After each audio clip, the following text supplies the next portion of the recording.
on in, sweetie pie. Have an apple, have some lime. Leave your friends, righteous and pathetic, standing at the door. On the bus, saw your bets, favorite headbands and cassettes, cigarettes, suffragettes, and bores. That I sweetheart, you'll find. So this past summer I did an internship for Doug Hawkins. He's a city councilman of District 25. Doug was running for State Senate District 37. I gained a ton of experience from this internship. Some of the things I did, including web design, graphic design, videos, networking, things that I can use in life and not just in politics, not just in school, but things I can use further down the road. One of the big things I did was definitely the website, DougHawkins.com, which is currently down. We're actually revamping it for the next Metro Council race. But that was a huge accomplishment. Doug pretty much gave me free range, said, you know, I just want a website for the Senate. We need this, this, this, and this. Can you do it? Also, the economics of politics are very, very strict. I had to set up a couple bank accounts for the campaign. And in doing so, I had to record all the amounts donated. We had to make sure that we didn't take too much money from certain people because we were accepting private and public funding.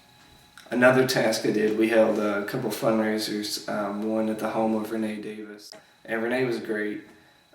We had a lot of people show up, but the big fundraiser we did was with David Williams, who is the Senate leader.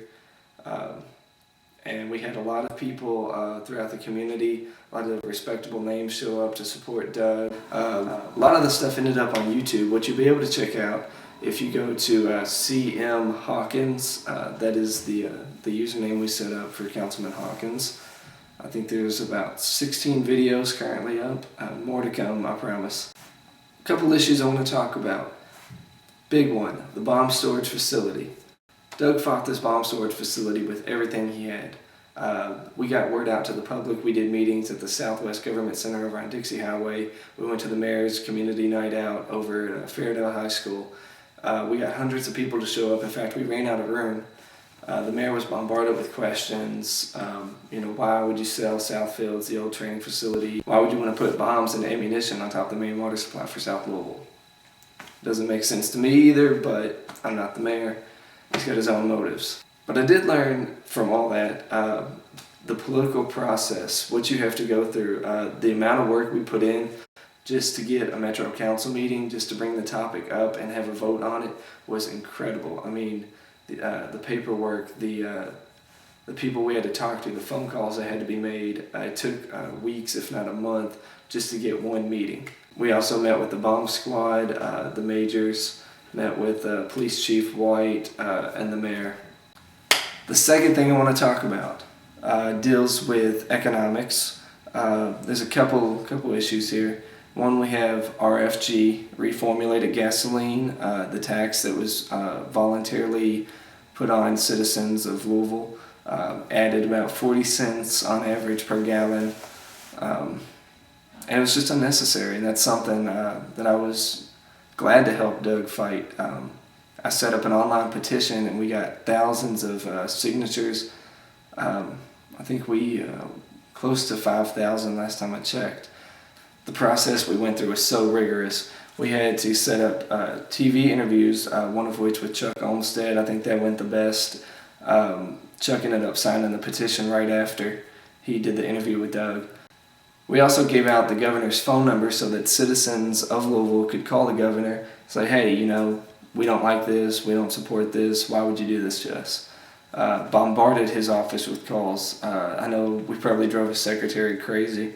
The RFG was definitely a process I was proud to be a part of. I think it's huge for the city. Another thing was the electric cars. This dealt with legislature and tried to get a bill passed. As it stands right now, there are 3 states that do not allow three-wheeled electric vehicles on the roads. Kentucky is one of those states. So what we were trying to do is get a bill passed to make these vehicles legal. So we ended up working with a company called Zap, the Zap electric car company. And what they did, they set up in Mount Washington, and they invited us out. They had a press conference. A lot of people showed up, Dan, Sam again, and Doug. And I went out, I got a lot of information, got to talk to the CEOs of the company. And we also got the chance to see Doug test drive one of the three-wheeled vehicles. Unfortunately, due to the economy and the bill not being passed in time, Zap has gone out of business since we visited them. Hopefully they'll find another market in Kentucky soon. I know they're doing well in California right now. In fact, UPS in California uses those vehicles in their hub, in their operation, as just routine vehicles like we use Ford here in Louisville.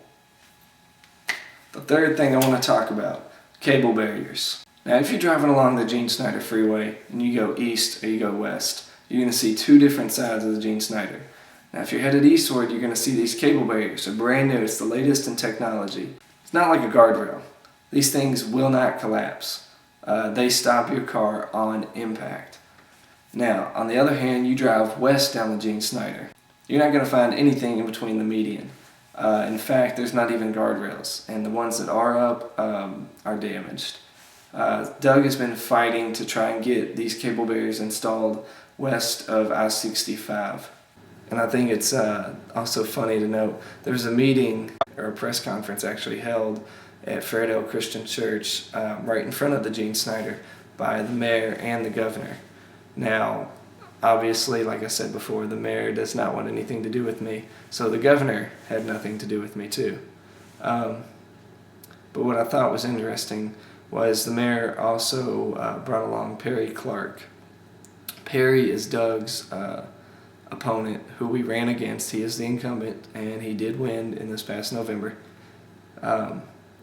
And for some reason, the governor wants to talk about lowering gas prices and the bad economy.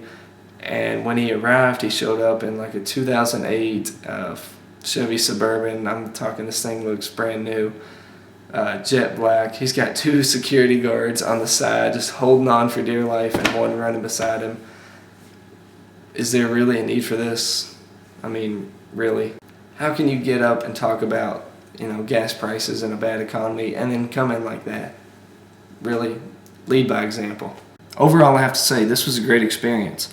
I got to work with children, senior citizens, anybody you can think of, veterans. I think I learned more about the political process from actually participating in it than I ever would from a textbook. And I hope the community as a whole realizes how much not only Doug does, but how much some of these politicians actually do. If you'd spend one day in a Metro Council office, you'd probably lose your mind. The amount of phone calls that come in, not to mention we were also dealing with a campaign at the same time. So it was a little hectic trying to keep everything straight. So I guess I just want to say thank you to Doug Hawkins and the University of Louisville for allowing me the opportunity to do this internship. This is something I will not take for granted. Thank you.